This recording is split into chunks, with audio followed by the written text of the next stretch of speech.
Sekarang kita dekat booth Bosch. Okay, kita nak tengok motor yang paling hot sekarang.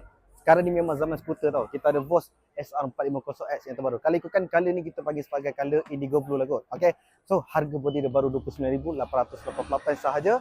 Untuk horsepower motor dia dalam 42 horsepower dan juga dengan 44 Nm torque. Tapi kalau untuk tank dia besar. Tank dia dalam 18 liter macam tu. Okay, kalau untuk korang yang mana berminat dengan Bosch SR450 kat belakang ni, dah boleh booking dengan Adi dah. Alright, harga body 29,888 dah boleh sekali lagi.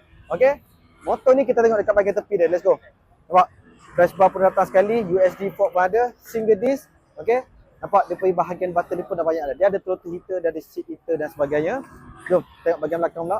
Ini bahagian belakang dia. Okay. Memang dah complete sekali dengan dashcam depan belakang. Lepas tu dah dapat sekali dengan double exhauster. Alright. So yang tu pun kita ada juga voice DX900 pun ada stok lagi.